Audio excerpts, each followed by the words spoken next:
Vamos a estudiar, hermanos, algo que considero que es bastante importante. Hablaremos en esta ocasión acerca del Evangelio verdadero versus el Evangelio falso. Y es que, ¿será que existen varios evangelios? ¿Será la pregunta? Vamos a descubrirlo en esta ocasión.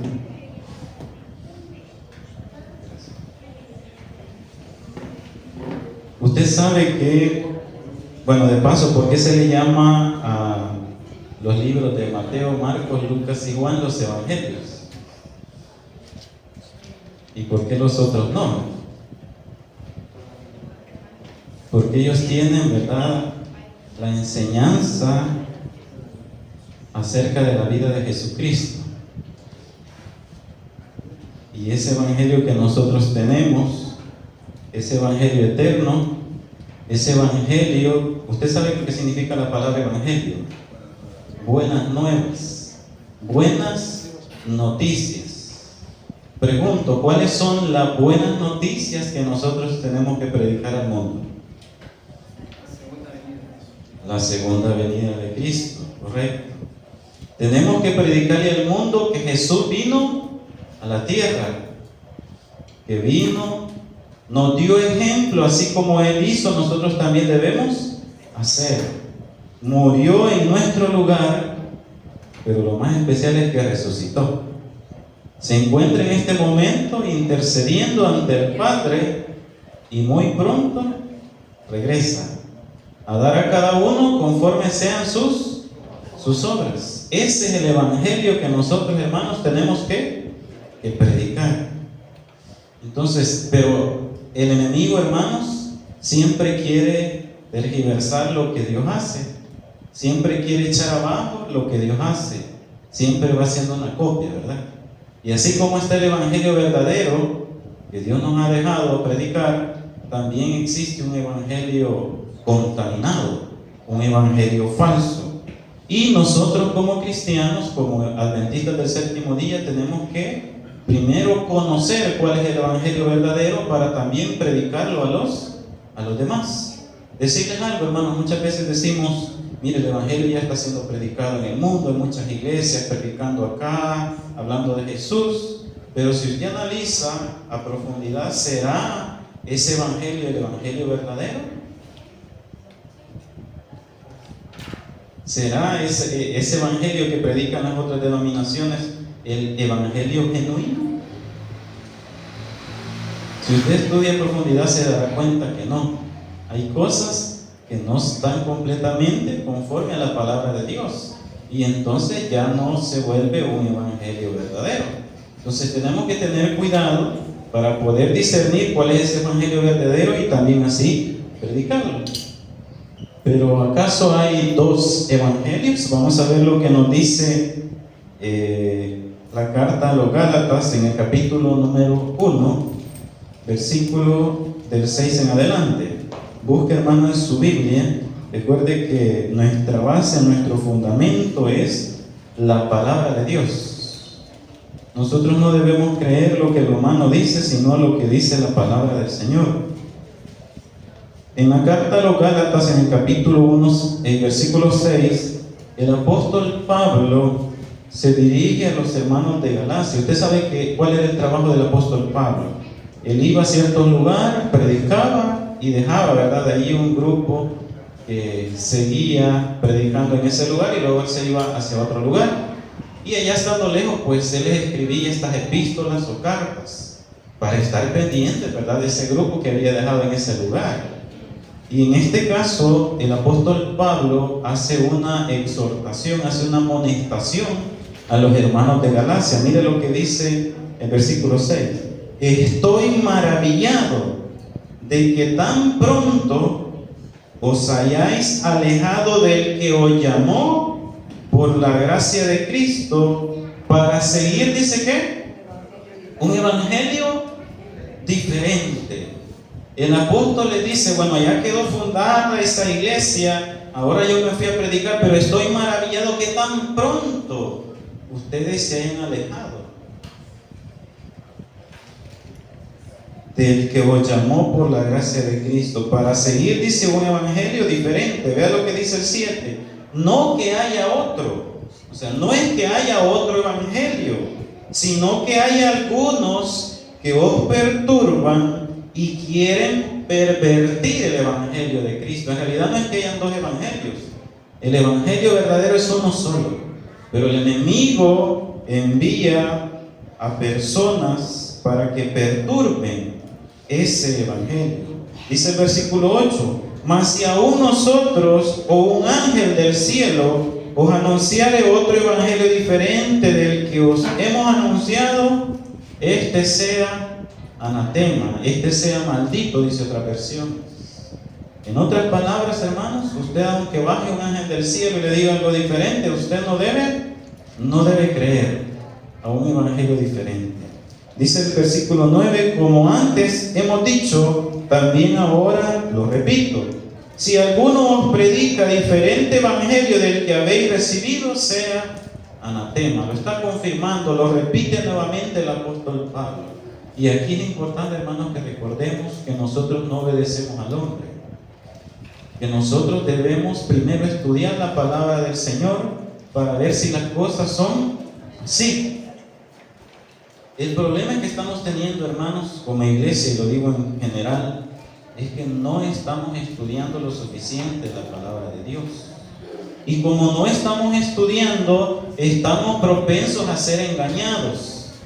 Y cualquier cosa que se viene a decir, a veces solamente decimos amén, porque lo decimos a veces por decir. Pero nosotros tenemos que estar conscientes si es verdad lo que se está hablando, si es conforme a la palabra o no es así. Porque el enemigo, hermanos, es astuto y mezcla la verdad con un poquito de mentira. Y ese ya no es un evangelio verdadero.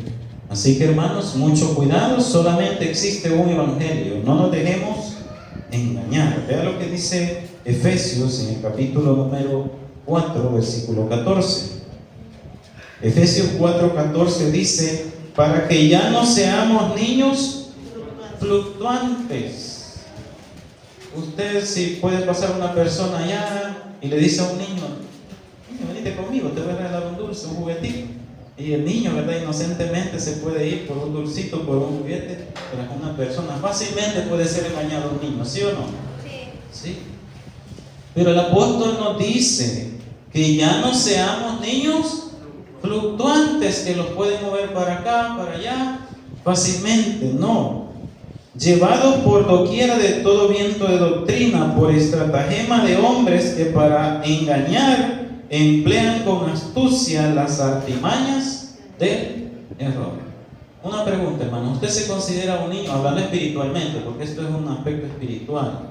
¿Somos niños espirituales o somos adultos espirituales? ¿Tenemos madurez espiritual o todavía somos niños? Es la pregunta. El niño fácilmente es engañado. ¿Un adulto? No tan fácil es engañado. ¿Cuánto tiempo tenemos de estar en la iglesia adventista? ¿Tendremos 30, 25, 20, 15, 10, 5, un año? ¿Cómo se considera usted? El niño necesita leche, ¿verdad? Y la leche, dice la palabra, que es para los inexpertos, para el que está comenzando. A un bebé de 3 meses usted no le va a dar una tortilla tostada, ¿verdad? Se le va a escapar ahogar. No lo puede, ¿verdad? No tiene dientitos. Tiene que tomar leche. Pero pregunto, ¿qué diría usted de un hombre, de una persona de 30 años que no come comida y solamente está con lechita? Solo pachita y biberón. No es normal, ¿verdad? No. ¿Será que nosotros tenemos mucho tiempo de conocer el evangelio y todavía queremos solo lechita? Y eso lo digo por los temas que a veces se predican. Recuerde que nuestro alimento es la palabra del Señor.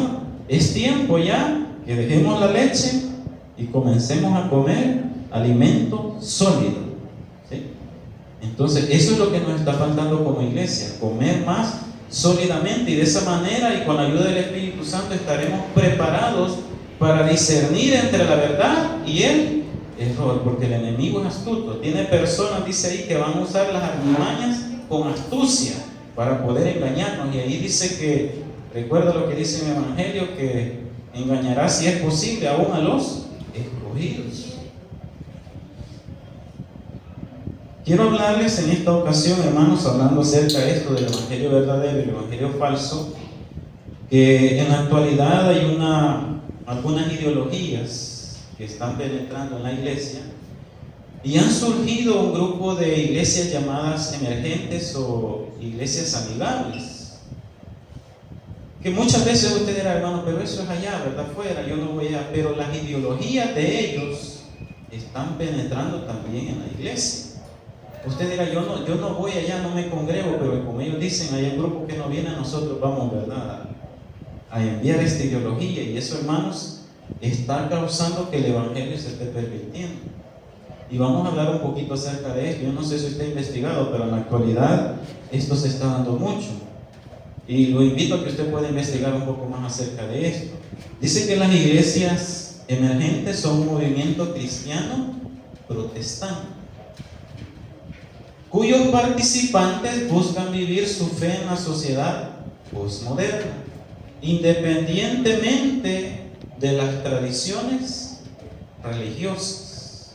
Y digo algo y lo digo con mucho respeto, porque aunque tal vez no tenemos la misma doctrina, pero debemos respetar. Y en un momento Dios traerá personas hasta de esos lugares, ¿verdad?, que conocerán el Evangelio verdadero y luego estarán acá. Preocupémonos nosotros de mantenernos firmes, para que nadie tome tu corona, porque puede ser que en un momento nosotros no estemos aquí y ellos vengan a tomar nuestro lugar.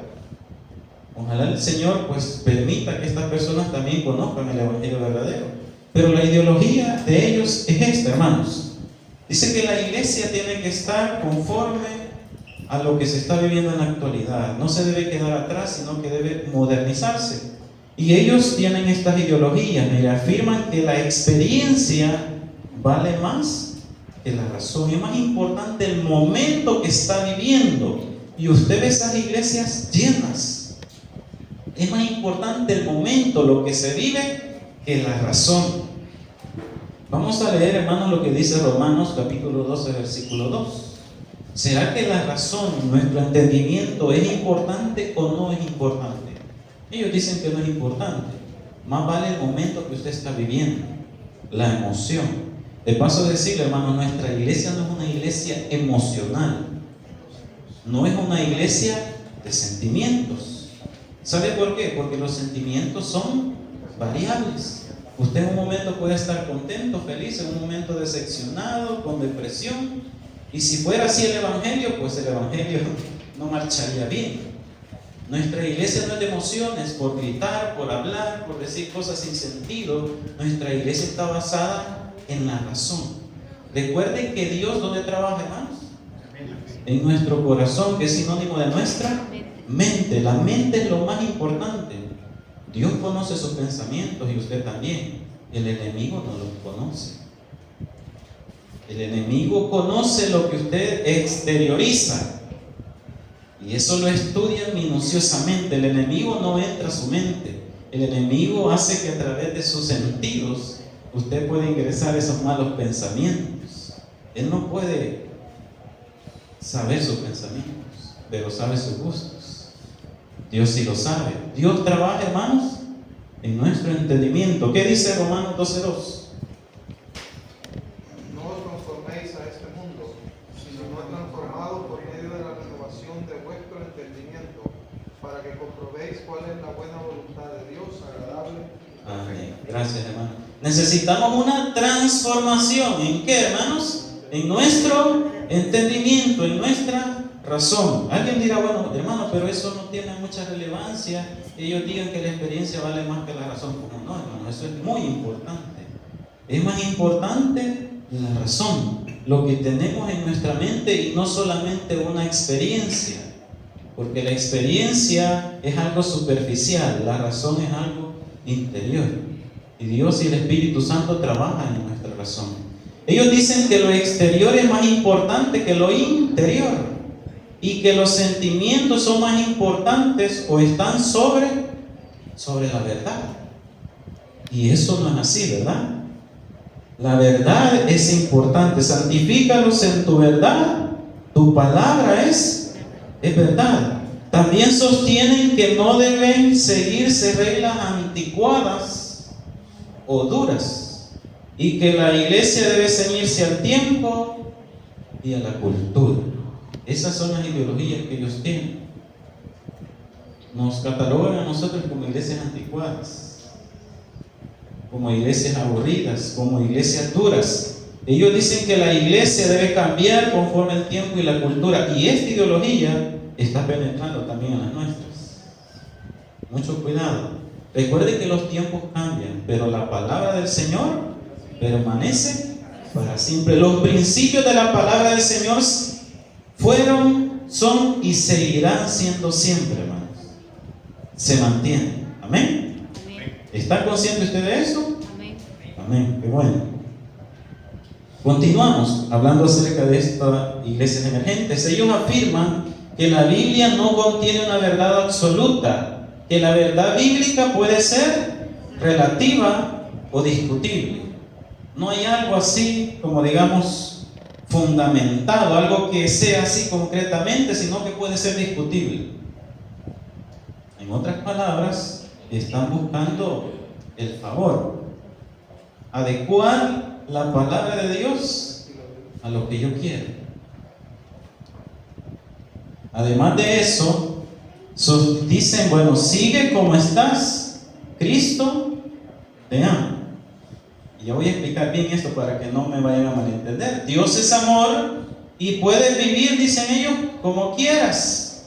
Esa es la ideología: salvo, siempre salvo. Si usted, hermano, aceptó a Jesús como su Salvador personal, no interesa cómo usted esté, Cristo lo ama. Y voy a decir esto: Cristo ama aún al pecador, amén, pero no ama el pecado. ¿Dios nos da oportunidad de salvación a todos por igual? Sí, Dios nos da esa oportunidad. Y recuerda usted el versículo de San Juan 3:16 que dice: de tal manera amó Dios al mundo que ha dado a su Hijo unigénito para que todo, oigan, de tal manera amó Dios ¿a quién? Todo el mundo, que dio a su Hijo para que todo aquel que en Él cree, oigan, todo aquel que en Él cree. El que quiera creer en el Señor recibirá, el que no quiera se pierde la gracia de Dios. La gracia, hermanos, es un regalo, un don inmerecido. Nosotros somos humanos y pecadores. Dios nos regala esa gracia, pero no significa que una vez recibida esa gracia nosotros no la podemos perder. Eso es un regalo, pero también es un compromiso mantenerlo, ¿sí o no? Y hay que cuidarlo, porque si no, podemos perderlo. Pero la ideología de ellos es: siga usted como está. También dice que mezclan la verdad con la mentira y aceptan y practican festividades como por ejemplo el Halloween. Ahorita ya viene eso del Halloween. Si usted estudia, hermano, le invito a que busque información a profundidad acerca del Halloween. Y me decía una hermana: prediqué este tema el sábado anterior en la iglesia de Las Brisas. Y me decía: hermano, fíjese que algunos decimos, mire, Halloween no lo celebramos, pero el día de los, ¿cómo le llaman? De los santos, le llaman, difuntos, el 2 de noviembre. Y si usted investiga, hermanos, en realidad es una sola fiesta. Es una fiesta con origen de los celtas, que duraba 3 días. Entonces el inicio es el 31 y el final es el 2 de noviembre. En realidad es una sola cosa. Ahí le pido a usted que lo investigue. Entonces hay que tener cuidado, porque estas iglesias tienen estas ideologías y ellos en sus cultos preparan, ¿verdad?, el escenario alusivo a estas festividades. Y usted ve ahí, mire, hermano, hoy es día de esto, y todo arreglado conforme a esto. Y el otro día otra celebración, otra decoración diferente, y así, con la idea, bueno, celebran Halloween, Navidad, Día de Muertos, etcétera, para motivar. Usan mimos, bailes, show, luces. Esto de los mimos, y les digo algo, hermano, ya he visto esto de los mimos en la iglesia. investigue sobre los mismos, investigue por qué se visten solo de blanco y de negro. Hay un origen oscuro tras eso.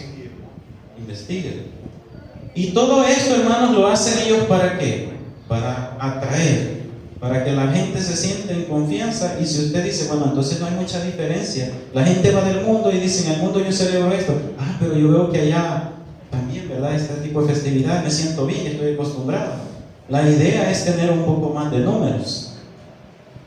También dicen ellos, miren, iglesias como la iglesia adventista son iglesias extremistas, iglesias muy duras, con costumbres anticuadas. Y ellos dicen, miren, recuerden lo que Jesús dijo, ni yo te condeno. ¿Dijo eso Jesús? ¿Dijo eso Jesús, hermanos? Sí, así dijo el Señor Jesucristo con la mujer adúltera, ¿recuerdan? Ni yo te condeno, pero falta la otra parte. Él dijo, ni yo te condeno, vete y no peques más. Y ellos dicen esto, y aquí tenemos que ser cuidadosos con dos palabras, hermano: juzgar y amonestar. Juzgar es dar veredicto, sentencia final acerca de algo. Eso no nos corresponde a nosotros como humanos. ¿Quién juzga? ¿Quién es? Dios. Usted puede ver a una persona ya con problemas de alcohol en la calle tirado y usted dice, pobrecito, se va a perder. Usted está dándole veredicto, ¿verdad? Está dando sentencia al final de no. Usted no sabe. Puede ser que en algún momento la gracia llegue a él y él venga y usted salga. No puede usted juzgar porque no conocemos el futuro. Dios conoce el futuro. Entonces no podemos juzgar. Y ellos dicen esto, hermanos, no seamos así. Jesús dijo, ni yo te condeno, no andes juzgando a los demás. Pero el Señor en su palabra sí ha dicho que debemos amonestarnos unos a otros. ¿Amén, hermanos? Sí, y voy a decir algo aquí. Y como iglesia tenemos un gran error en esta parte y tenemos que ser maduros para comprenderlo. Si yo veo que mi hermano viene por aquí caminando y hay un gran hoyo ahí, se va a caer, ¿qué debo hacer? Hermano, ya se va a caer. ¡Pum! Se cayó. Mire, les dije, se cayó el hermano. Hermano, es que aquí, hasta que ya se cayó. ¿Qué tuve que haber hecho yo? Cuando yo veía, alertarlo, hermano, cuidado, se va a caer. Ayudarle. Pero como iglesia a veces solo vemos que el hermano va por mal camino, ya voy a caer. ¿Sí? Y cuando cae, bien decía yo que iba a caer, pero no hicimos nada. Y todos estamos evadiendo esa responsabilidad que Dios nos ha dado de exhortarnos y amonestarnos unos a otros con amor. Ese es el problema, que a veces no lo hacemos con amor. Tenemos que hacerlo con amor, con idea de ayudar a mi hermano para que no le vaya mal. Eso lo tenemos que hacer. Entonces sí, Jesús dijo, ni yo te condeno, pero también nos dice, vete y no peques más. Hermano, se va a caer en el hoyo. Vaya, está bien, gracias hermano que me ayudó, no me caí. Y el siguiente día el hermano va otra vez para el mismo hoyo. Y otra vez el siguiente día para el mismo hoyo. El Señor, hay que decirle, hermano, le dicen, yo te condeno. Está bien, Dios lo acepta, pero ya no vuelvo a caer ese hoyo todos los días, ¿verdad? Ni yo te condeno, vete y no peques más, dice San Juan 8:11. Y es que es importante reconocer, hermanos, que Dios nos recibe como estamos.